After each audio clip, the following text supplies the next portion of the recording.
What are you doing there? I shouldn't have had that big baked potato last night. I shouldn't have done that. He was calling to me. He's like, bake me. Sprinkle sour cream and cheese on my butt. Don't forget the bacon bits. Oh, shame on me for eating that giant baked potato. Oh, shame on me. Sorry about that. I'm going to edit that out of this video. It's completely irrelevant to the topic of this video. There are few who would attempt, and it takes wisdom to be able to simplify something, but there are few who would attempt to tackle a subject such as the truth, right? There's the conventional truth and then there's ultimate truth, but then of course when we're talking about ultimate truth, we're talking about natural order. Yeah, so conventional truth like, did I steal a cookie from the kitchen yesterday in the case of a kid, is that different? Really, they're ultimately the same. When people lie, they want to obscure things, for example, when it comes to facts versus truth. We're talking about Aletheia or veritas, and there is a very, very minor difference between those two. In the case of the Greek, or in the case of the Latin, not enough to really discuss in this video, but, it's true of detectives, too, that, and I do this as well, when you're actually interrogating somebody, instead of listening so much to what they say, they listen to what they avoid. Everything points to the truth. It takes wisdom to be able to see that, and that's really, really important. And that's why retroduction is a lost methodology of the Greeks. It's so very, very important. It's a methodology for understanding things, apophaticism, this retroduction, this via negativa methodology. And that actually gets to, and I'll get to that very quickly here, the definition of truth. In the case of the Greek, we're talking about the word aletheia, which is a prefixual, which means opposite to, inverse of letheia. Okay, let's talk about that in a second. But talk about conventional truth, when like a child lies, like, did you steal a cookie, from the kitchen? You could lie or tell the truth, but I mean, the disclosure one way or the other is pointing towards natural order. In this case, when someone lies or about something that's a conventional truth, it has to do with the desire and hunger and impulse. And it also, too, can be personal. And say someone loves something to me that's incredibly gross, is like sardines. They say, these are the best things in the world. And that, of course, is a conventional, personal, and subjective truth. And that's based upon a person's experiences, their DNA, what they like or don't like. So even that's ultimately true, even though it is subjective. But I'm not interested in actually talking about those conventional, subjective truths, rather about the ultimate truth, which, of course, is natural order. Aletheia, of course, we can look up the definition, is a state of not being hidden, is a state of what is evident. But let's actually talk about Aletheia and what is inverse to Aletheia. Because Aletheia, and we get this in the English, the word lethargy, and there's other English derivatives. Aletheia means, and it's, of course, in mythology in Greek, it's a river of Hades, but we don't need to talk about, the mythology. It's completely irrelevant. We're actually talking about metaphysical truths and sublime facts. That Aletheia means oblivion or forgetfulness or concealment. Of course, forgetfulness is concealment, but what this means is that Aletheia, that which we call truth, and this all gets back to anamnesis, recollection, smriti or sati, which is recollection, not conventional recollection like what you had for dinner yesterday, but recollecting things which, and recollecting literally means to the inverse of dispersion, so you're recollecting, but you're bringing about knowledge of things which are not within your brain, are not within your psychophysical sphere of experience. And then we could start talking about reaching out to what Edgar Cayce called the Akashic zone. We could talk about, it has many, many different names. And this is also, too, I kind of am hesitant to talk about this. People get inspired in the shower or in a pool. There's a reason why Chaldean oracles and Egyptian priests would soak in pure water. It's like having a huge gain on an antenna. I don't know if you know much about antennas, but I just had a video talking about the radio analogy. You screw on a high gain antenna, things become really clear really fast. And of course water is the polar molecule for consciousness to manifest, but also too soaking in it gives us insight into things. This is the reason why people get inspired. By the way, I just thought of this guy. I can't remember his name. He's a Japanese dude. He's the most prolific inventor in all of history. He's an old dude now. I don't know if he's still alive, but thousands of inventions, patents and inventions. And he gets all his inspiration from a huge pool that he swims in every day. He's swimming that friggin' pool for hours and hours, and he gets all his... I think he has a notepad on the side of the pool. He gets inspired and he starts writing while he's sitting there soaking in the pool. That's a matter for another discussion, but there's a reason why people get inspired when they're in the water. There's a reason why Chaldean oracles and Egyptian priests would soak in the water. You know, it's an increase of the antenna. And that's the only thing that actually lets us be alive, of course, is water. Soaking in pure water actually is demonstrable.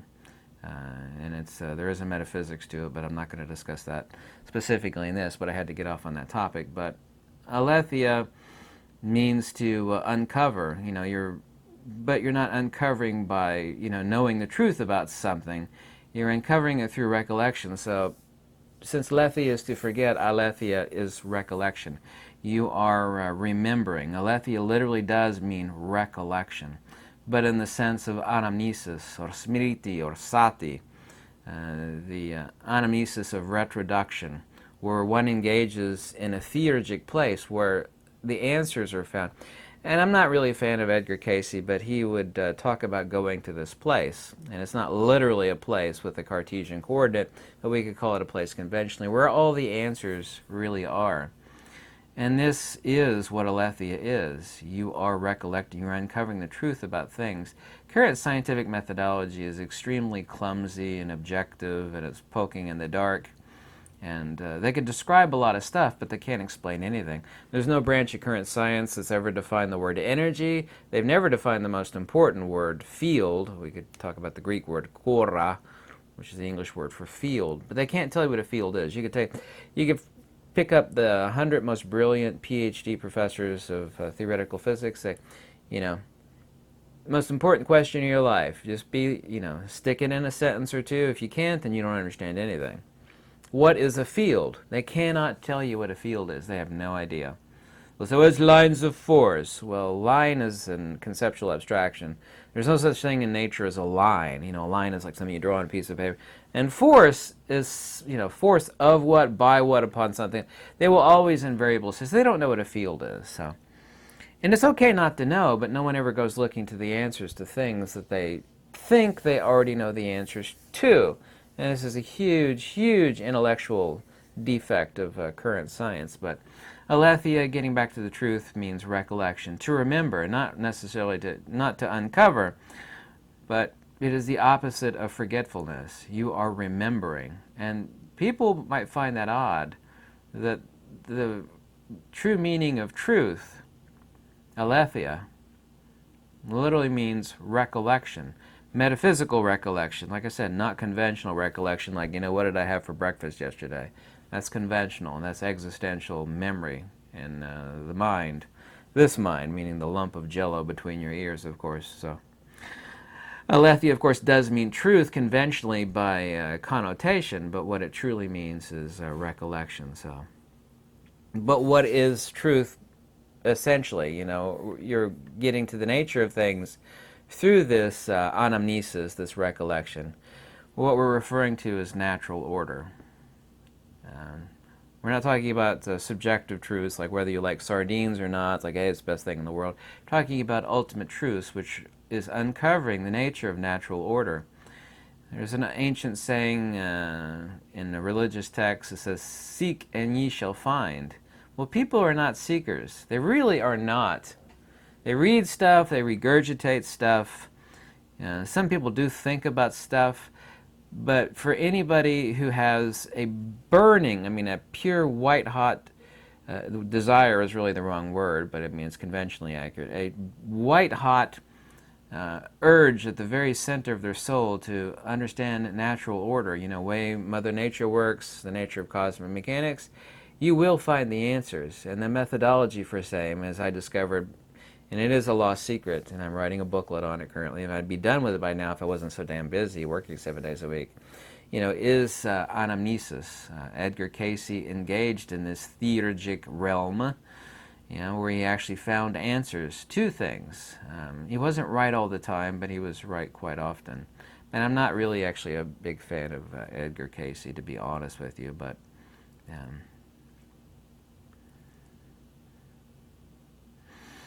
these belief systems that people have too are the opposite of truth, because these are things we're indoctrinated to believe. People today, unfortunately, dwell in realms of unreality and fantasy and protective bubbles, such that they're so very, very weak at coping with life. And there's a lot of reasons for this. We've poisoned our environment. We're flooded with, literally, in every microsecond, flooded with millions and millions and millions of frequencies that actually disturb, to disrupt our mind, our soul, and our calm, such that you can't see things when there's a storm. You can't see the forest when it's dark and there's a storm raging, and that's how people's lives are today. People are crazy. They can't see, even though they want to see, the nature of reality, because there's a storm and it's cloudy, and you can't see anything. And that's what people made their lives to be. Poison, millions of frequencies. We're consuming poison on every level. We're consuming poison internally and actually bombarding ourselves with poison externally. And this is a fact. An old saying, vox veritas vita, speak the truth as a way of life. But what it really means is you should bring yourself in line with natural order. When you seek to understand and align with natural order, you'll be nothing other than a receptacle of truth through which the truth operates. And life becomes simpler, it becomes easier. We still have to suffer, taxes, bills, and so on and so forth, obviously so, but, it becomes simpler. We don't complicate our lives by working. Nobody ultimately can fight very long against natural order. So it's always best to fall in line with natural order. I suffer some things that I obviously do wrong. I sit behind the computer too much. I shouldn't drink a Diet Coke. I don't drink or do drugs. Other than being fat and maybe eating a giant baked potato, which I shouldn't have had last night. Stuff like that. I lead a simple life, and I follow natural order, and I have a bottomless fire of desire is the wrong word, but I'm going to use the word desire, to understand natural order. And I've uncovered a lot. I really have. I don't care whether anybody believes that or not, because wisdom is its own reward. Anybody that seeks confirmation from other people is not wise, and they haven't uncovered anything. Wisdom is its own reward on so many different levels. So what other people think about it is completely irrelevant. But to uncover natural order is never subjective too. It must be by definition universal. But anyway, Aletheia is recollection. That which we call truth is not whether something's true or false. It conventionally is by connotation. But true truth, true truth, right? True truth is recollection. It's anamnesis. If you're not familiar with this word, look it up. Anamnesis. A-N-A-M-N-E-S-I-S. Anamnesis. Smriti, sati. These words conventionally translate as recollection, but they're metaphysical recollection, not conventional recollection. So this is what it means, because this is the nature of truth. It's to understand natural order, and to fall in line with, or not to fall in line with natural order, is to understand the mechanics of the universe and to be its cohort, its supporter. Because you can never fight against it. People can spend most of their lives denying it and fighting against it, which people do. You know it and I know it. But you can't fight it, and you can't win against it, because it is ultimate reality, and it is, as infinite as the universe, and you are to it as nothing. So people that actually fight natural order, which is fighting truth, these people are by definition evil, and they are by definition fools. And being evil and being a fool is not a good thing in any world in this universe. So one should always align themselves with natural order. And when you align yourself with natural order, you bring yourself in closer proximity to that which you truly are. You understand things better. Things become clearer. You don't get perturbed and upset over the mechanics of this insane world and all the fools in it that are fighting natural order, by proxy are therefore fighting truth. And anyway, I really wanted to point out the fact that that which we consider truth is actually recollection. Not conventional truth about whether you like sardines or not, or those are subjective and personal things, but that is something different. It's its own type of truth, which is also too natural order, because we all have, like somebody like sweets, somebody might like salty food like burgers and fries. These are also too natural order, such that they are subjectively pleasing to us, and they are therefore too subjective truths, but not ultimate truths. But they are still fall in line with natural order, and therefore too is a proxy of ultimate truth. So no teacher in college or high school ever had a talk with you about truth and what it actually is, but truth ultimately is both recollection, and truth is always ultimately about natural order, universal, transcendent, and never subjective. We can have our own little subjective truths about things, but it is nothing ultimately other than a reflection of natural order in a subjective, limited sense regarding our psychophysical being and what we may or may not like, so on and so forth. It's like, well, that's the truth to me. I believe it, that's the truth. It's like, well, there's no such thing as your truth. I love it when people say, this is my truth. It's truth to me. It's like, no, you're wrapped up in your own delusions and your own silly belief systems of unreality. And you are not your beliefs. Nobody is their beliefs. And man, if people understood that, there'd be a whole lot less war and strife in the universe. But people don't understand that. Well, you're attacking me. It's like, no, your beliefs. You are not your beliefs. No, that's me because I'm my beliefs. You're attacking me. We're going to fight now. It's like, no, you're not your beliefs. That's the most important thing that people should learn in the world, is that they are not their beliefs, because beliefs are contrary to natural order. People need to follow and make themselves one with, in a Yoda sort of sense, make themselves one with natural order, not build up this, this phantasm, this fart in the wind of their beliefs. This is me, this is my house, my little crazy belief systems. Well, your belief system, kind of like a house built on the sands near the ocean shore, ain't going to last for long, because it is against natural order. Always it is against.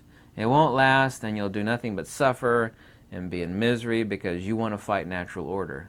And you can't fight natural order. Nobody can, ever. You'll never win at it. You'll never succeed at it, and you'll reap nothing but misery. When you fight natural order, the only thing that comes about it comes from it, the fruit of which is misery, suffering, and worse. Hell itself, actually. Which I don't want to discuss hell in this video. It's not an actual place, but anyway, hope you liked this video. Thanks so much for watching, and goodbye.